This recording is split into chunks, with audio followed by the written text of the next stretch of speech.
and welcome to the Freedom News Review for the 5th of November 2024.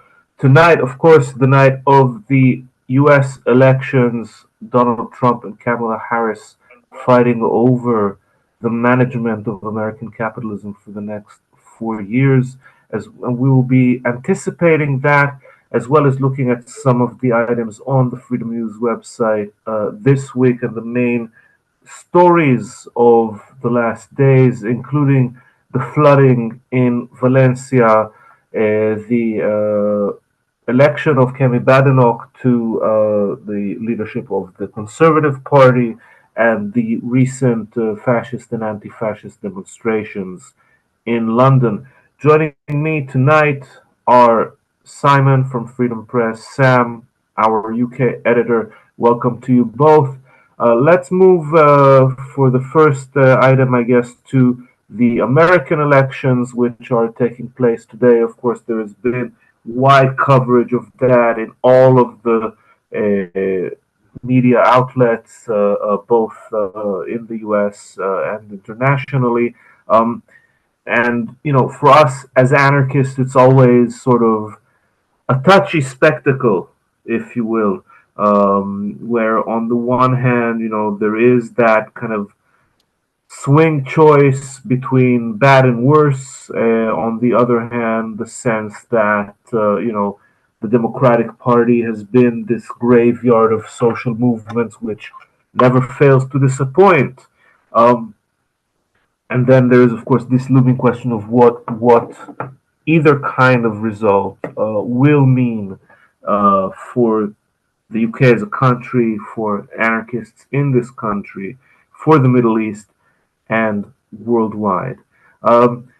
Perhaps a view from the UK, Sam, maybe you'd like to sort of bring a little bit of your insight into those dilemmas. Sure. So, I mean, you kind of covered the kind of wider points there. There's definitely that kind of, this question of, the kind of the difference between the two, and clearly one is worse than the other, and that one being Trump is something I think, like, as anarchists, it is important to sort of, be aware of that. Like, you've got various sort of slogans, like, just because you're ignoring government, it doesn't mean government will ignore you. And I think that's something, that's a relevant point to sort of think about there, because, Trump has displayed his authoritarian tendencies, and as anarchists, we are anti-authoritarians. And so what will a Trump win mean? Like, beyond, the sort of domestic sort of side of things, his support for dictators during his his first term is that was significant, and I think that it's worth thinking about how a second term from Trump will affect that kind of global swing towards authoritarianism that we've been seeing over the last couple of years. Yeah, we're certainly seeing this kind of right-wing axis develop, with the rise of what we could characterize as, homophobic populism. That'll probably cast the net wide enough to capture all of these groups and parties and leaderships that we're talking about. And one thing that I've been tending to say throughout this election cycle in the US, that yes, it might be very true. You muted. Silly me. I'll start again. So, certainly we're seeing this sort of axis of authoritarianism that is, has been so far very much a Russia-led phenomenon, with far-right parties in advanced capitalist Western countries sort of towing the line. And one thing that I've tended to say through this election cycle is that, while it might not make a huge difference for Palestinians, it will probably make a difference between bad and worse for the most vulnerable Americans. And I think that's something that's worth considering. Again, I don't think this is about an individual's choice to vote or not to vote. I think that vote shaming is as stupid as not vote shaming, as non-voter shaming in that sense, because both of them are actually an insignificant act, right? And it's sort of like what we said about the elections in this country a few months back. It's what we do in between that actually matters. That said, it's hard not to feel very disempowered and weak when so many decisions that make the difference between life and death for a lot of the most vulnerable people in the USA, at least, are being made at the ballot box and about such a power concentration that matters so much, although it ought not to. Let's hand that over. Simon Yeah, Duke. I think an awful lot of the furore that goes on about voting or not voting, there's a certain the attempt to shame people on voting or not voting is more often not counterproductive, I think, because if people have decided not to vote, you're not going to get them to vote by telling them they're scummy people who don't care about anyone. If anything, it'll get you to double down more than change your mind. It's actually, I think, something which liberals in particular have a terrible tendency to think that I am on a moral high ground and therefore I can just kind of batter people over the head with that moral high ground. When in fact, A, it's not a moral high ground, it's a moral compromise at best. And B, if you're trying to persuade people to do things, generally speaking, you want them to come along with what you want rather than just continually telling them how terrible they are. It's something that the left is terrible at as well, actually. Like, one of the more difficult things in terms of turning around the revolutionary left ship, if you like, is that we have a terrible tendency, liberal onwards, to behave as though anyone who doesn't agree with us is not worth talking to, essentially. Left or right? And it isolates us rather than persuading them or changing their minds or building power. Confrontation has to happen sometimes, but it's this kind of constant. It used to, when it was class based, it used to be prolier than thou going on. But yeah, that kind of attitude is fairly rife across the spectrum, and it's once again it has not helped, I don't think, in terms of the whole Trump and Harris being neck and neck thing. In a sense, we're seeing a lot of repetition of what we saw in the Biden versus Trump cycle, as well as indeed in the Clinton versus Trump cycle. I'm talking about, the reaction within radical and anti-authoritarian circles, especially in the U.S. The difference is, I think, this time to the previous two cycles, at least the difference in quantity, is that we're seeing also large-scale sort of influence campaigns, some of which are pretending to come from the left, that are intending to turn the U.S. elections towards Trump. And I think that, I'm not, it's very important not to play along with things that, may give us a short-term sensation of being out there and edgy and uncompromising and whatever else, and in effect play into the hands of Trump's would-be allies across that authoritarian and populist axis. I'm carefully wording this, but again, if our perspective remains that what matters is what we do first of all, in real life rather than on social media, and two, in between elections rather than just in the run up to them, then our movements should be pretty defended from that. Unfortunately, for a lot of people for whom engagement with radical ideas, radical content might mostly happen online. Again, it's this chicken and egg problem that, because of their local isolation and absence of a radical community in real life, uh, these things, might have a stronger effect. We won't know.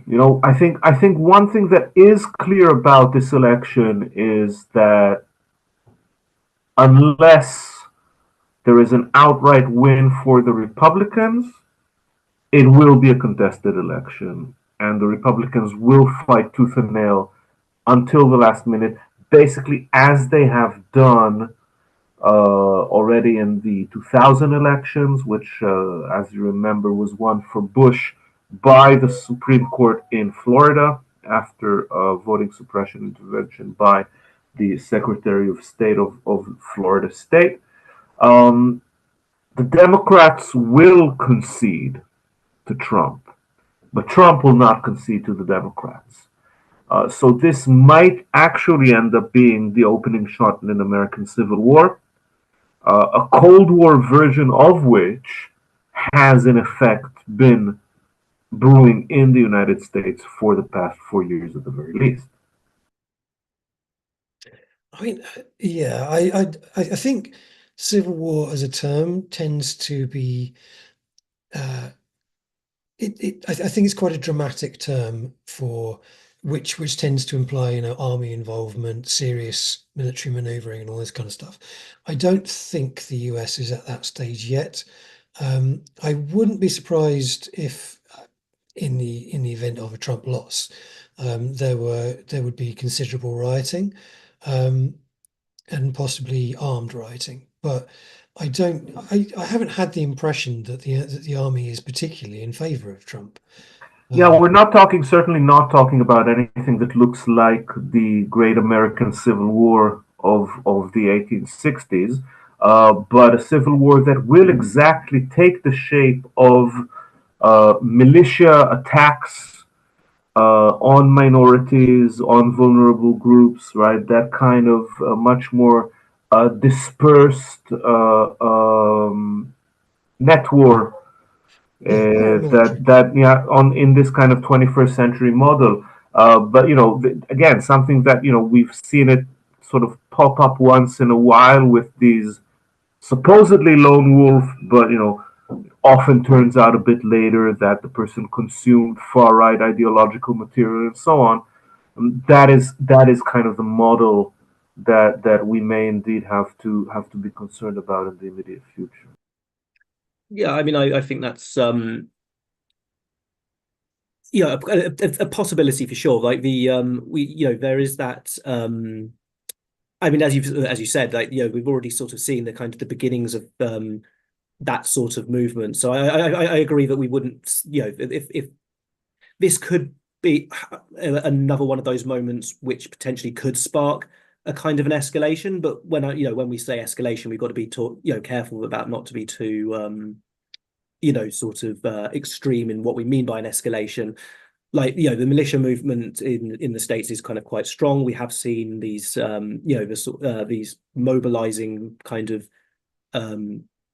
factors, and if this was to be the start of something, it would very much sort of start slowly and probably take sort of the targeting of infrastructure would probably be the most likely thing that we would sort of start to see by the militias, and then it would probably sort of slowly escalate in more in a sort of way that we sort of saw with like various sort of civil wars, such as the Syrian civil war to an extent, where that slowly escalated until it was quite confusing.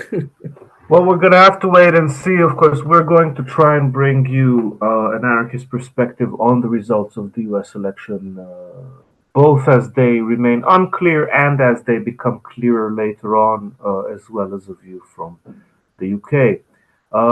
If there are no other key points that need to be made about the US election, then I suggest that we move on to this week's other big story, the massive flooding in the entire kind of area of Valencia in eastern Spain, which has had, I think, the number of dead has already surpassed 150, if not 200 by now. Massive damages to houses, to vehicles, to infrastructures. A lot of villages, especially, still without electricity, problems with the water supply. And of course, the story that we saw this morning about events yesterday, where the King and Queen of Spain were pelted with mud as they came to visit the disaster area. Of course, in the background of this are two, even three stories taking place. One, the obvious, to us at least, is climate change, global heating, which has been increasing the severity and frequency of storms, of hurricanes, of torrential rain events throughout already the past years. There's no doubt that that is already here with us. Although, again, looking at the US election for a moment, again, it seems that the massive hurricanes that did such damage, especially in South Carolina and Florida and other South US states, has not really kind of received any massive mention, and not from the Republicans, of course, who are busy with their climate denial. I mean, there have been some crazy conspiracy theories going on around that, at least, nor from the Democrats, who seem to be too concerned to retain or to win that kind of small margin of Republican swing voters that might give them Pennsylvania and other swing states. The other story has been kind of locally the way in which companies like Ikea, Deliveroo, and others have risked their workers' lives during the storms, requiring them to keep working through this natural disaster, to keep making deliveries and so on. Certainly something that unions have been highlighting. And the third story, I guess, is about the authorities' incompetence versus the way in which grassroots communities have stepped up to offer, relief and mutual aid. On the one hand, the right-wing, extremely neoliberal government of Valencia, one of its first acts was to close emergency services.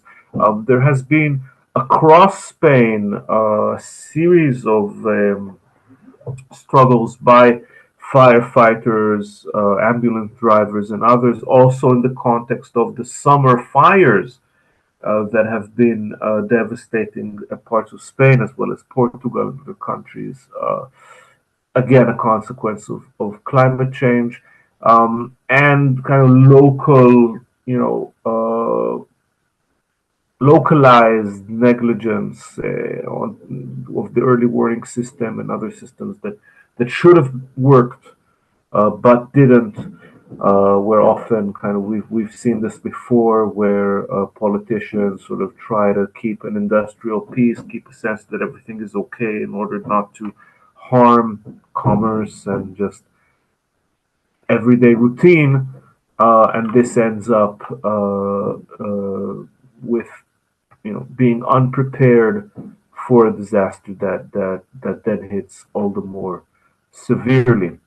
Our comrades, friends, competitors at Organized Magazine have, since our report, also put out a further report on the aftermath, so we can recommend both our immediate report on Wednesday, right after the storm took effect, and the reports that have been published since then. Any other comments or interventions on the topic before we move on? Well, I mean, I think it's probably worth focusing a little bit on the mutual aid aspect of it, because I mean, it's been a disaster for the Spanish right, in as much as obviously it was a right-wing administration in Valencia region, which had screwed everything up basically, by cutting funding to the very budget that was supposed to be used to deal with this sort of thing. But as with most governments, most of the time when a serious crisis happens, the response is always slower than governments would like us to believe is going to be the case. And it's almost always less well funded, and the focus is not in fact on helping people most of the time, but on defending capital. I mean, the Organise article you mention notes that at one point volunteers were stepping forward to help out and are sent to a shopping centre to fix up the shopping centre rather than being sent to help people in their homes. Whereas the people who are, doing things off their own bat are just going to other people's homes. Thousands of people going to regional villages where there are no services, and there are there's very little likelihood of seeing an official service anytime soon, and just getting on with doing stuff. Like it's really quite remarkable that this happens again and again and again. There's a good book by Rhiannon Firth, Disaster Anarchy, which goes into it's quite an academic book, but it goes into a lot of detail about kind of how this method essentially replicates, where the government acts as though the most important thing is to stop rioting, but rioting doesn't really occur. There's always some people who are doing a bit of looting here or a bit of this, that, and the other, but the actuality of it is that the government half the time is getting in the way rather than actively helping people whilst the aftermath of a crisis is being sorted out. It's a really interesting phenomenon. From an anarchist perspective, very understandable, but from a state one, completely inexplicable. Perhaps also an opportunity in this context to plug the forthcoming Freedom Press book, Fight for a New Normal, which looks at the COVID-19 crisis in Britain and elsewhere, and how social movements, local groups, grassroots communities mobilized, often initially more effectively than the state, but also the way in which this idea of mutual aid and grassroots intervention often gets co-opted by the state later on, and kind of channeled into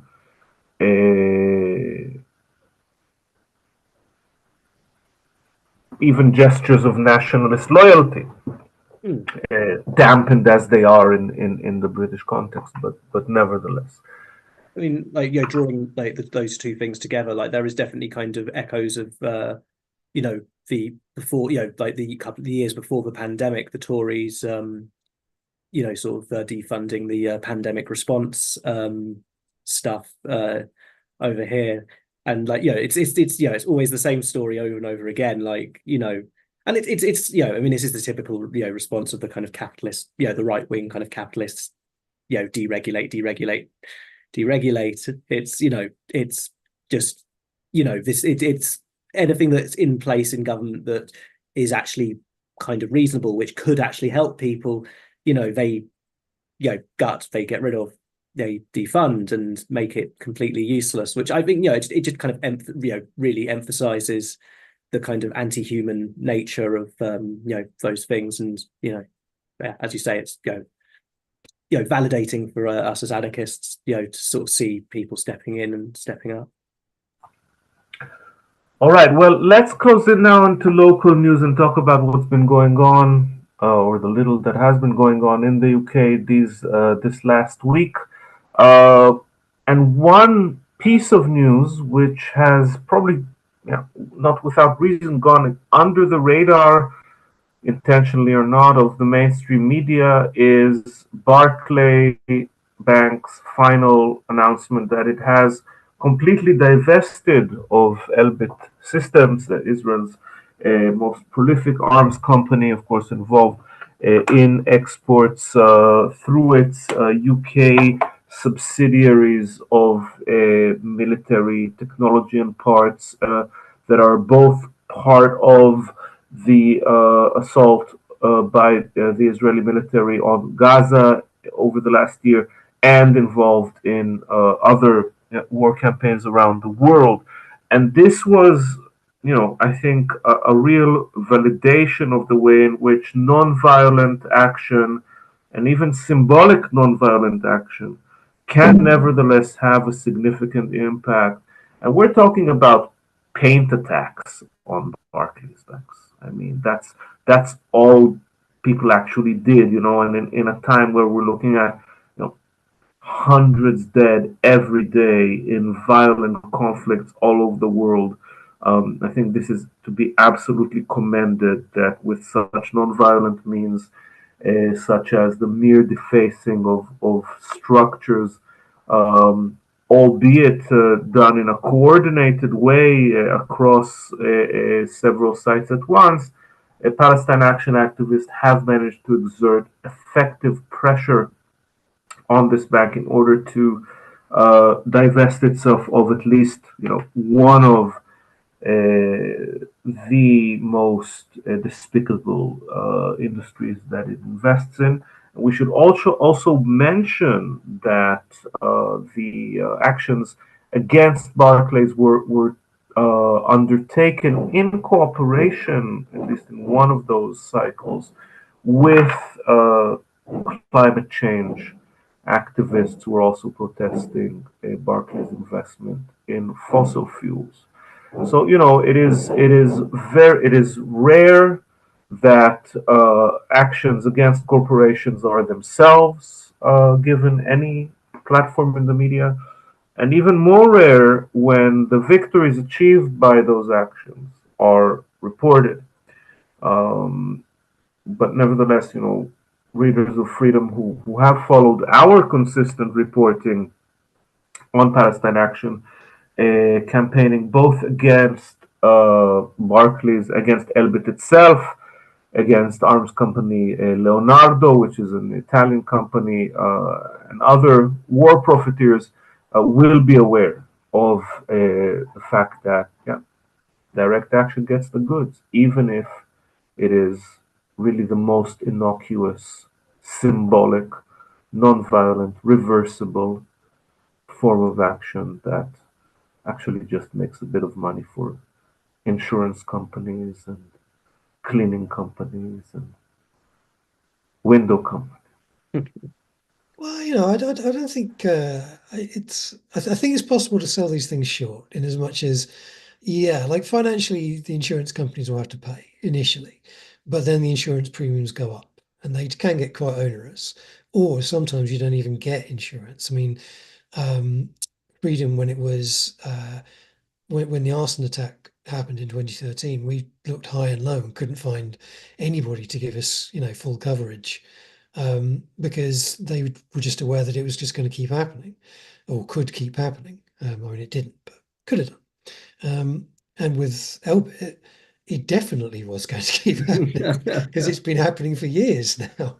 So the difference is that we don't have the resources of banks, but yes. Well, yes, this is also true, but eventually, it's always with any corporation of that type, it's is this more or less hassle than we want to pay for? And Palestine Action have been very successful in not only, affecting things like insurance or whatever, but just generally disrupting things. Sort of attacking not just the buildings of the companies themselves, but going after their suppliers, going after their shareholders, they're sort of making the connections of these are the people who are supporting the thing that we want to get rid of, that is supporting the thing that we want to kill off entirely. Like, working through that chain has clearly been very effective. And this is something that was in effect pioneered. Well, I don't know if pioneered. Someone will probably correct me, but one of the groups that were prominent in promoting this tactic was Stop Huntington Animal Cruelty, which was or SHAC, which was, for those who don't know, an anti-animal experimentation group that was active in this country about 20, 15 years ago. And, there was a particular lab, Huntington lab, which was an animal testing lab that they wanted to shut down.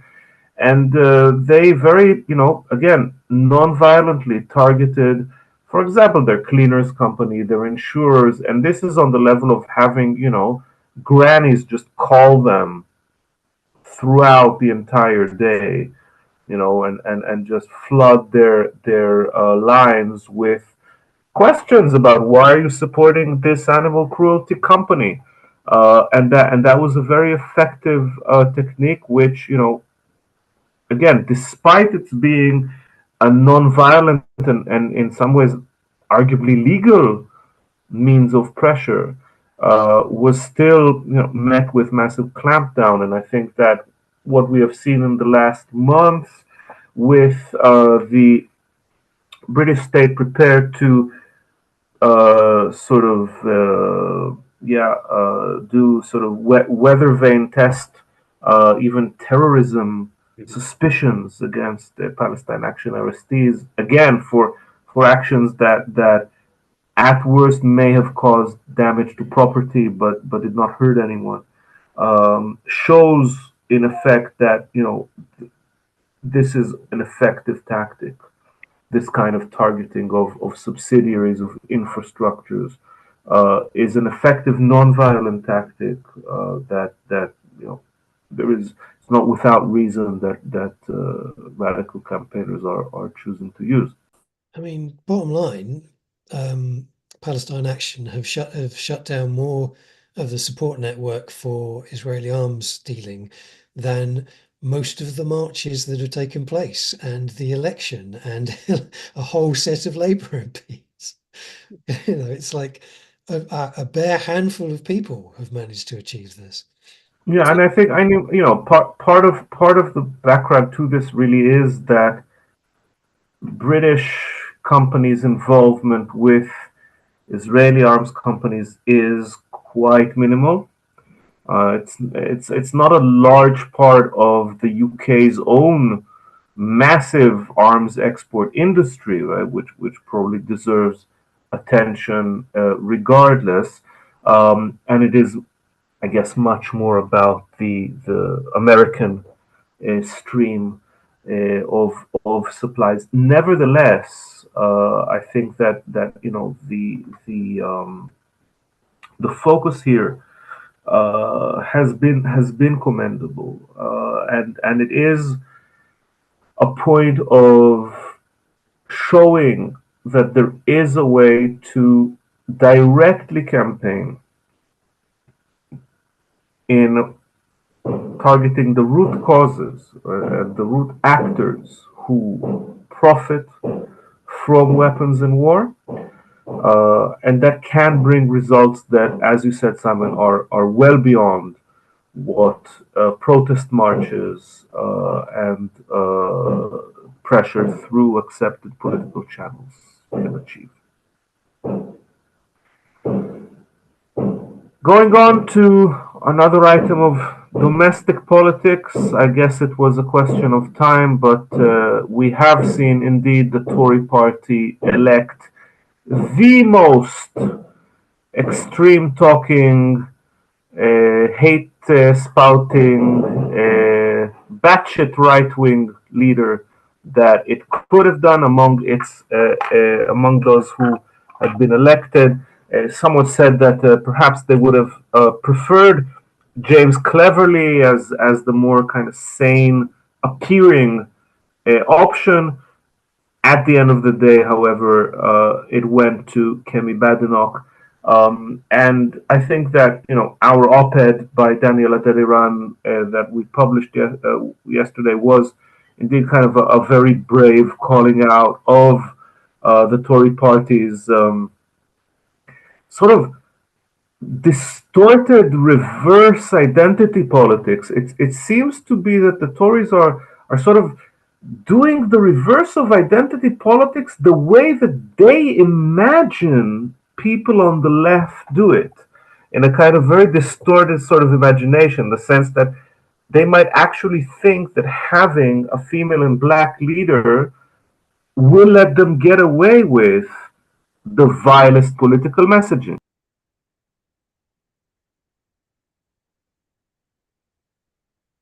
Yeah. It's an interesting situation.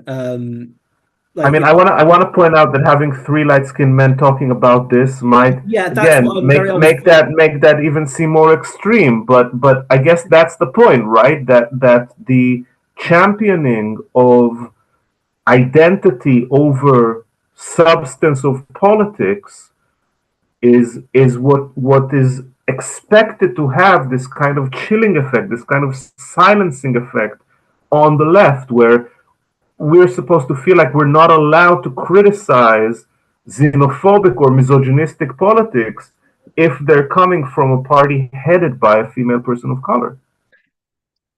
Yeah, I mean, there's really no shortage of left analysis from decades hence, right? Which has preemptively debunked this sort of general, as long it was the lean in politics aspect, where as long as the person has the right aspect, then you don't really need to worry about the rest of it.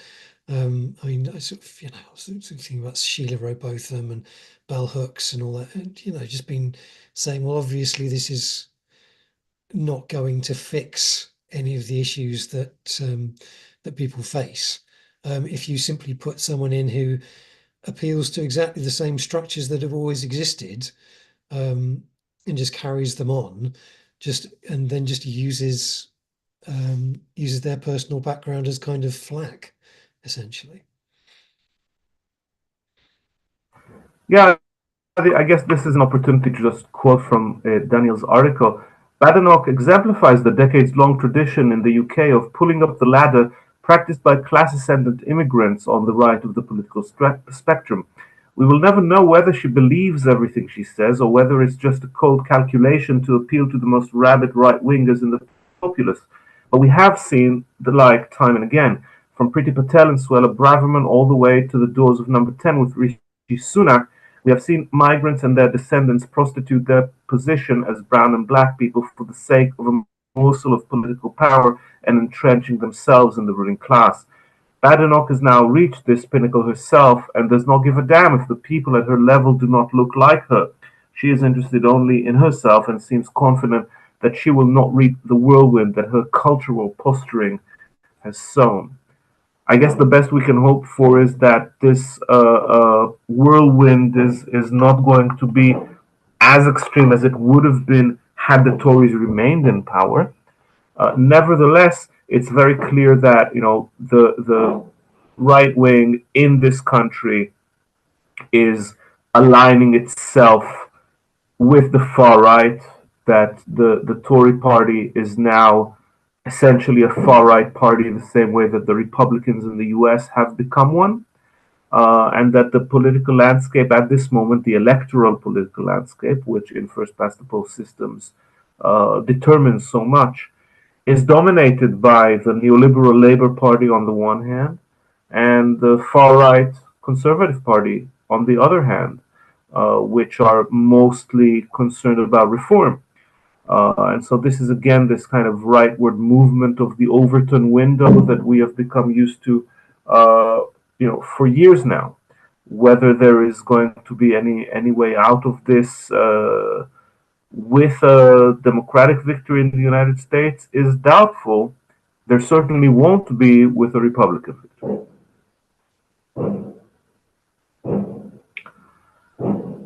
I mean, okay, well, I think we've managed to cover a lot of what's been going on this week. We've been at this for about, I'd say, 40 minutes now. I think that's most of the news this week, so we can shorten it a little bit. I am eating my fingers. I don't know why, but I still am. Let's see what we wake up to tomorrow. Whatever happens, happens. Either way, it's going to be a terrible 5 years.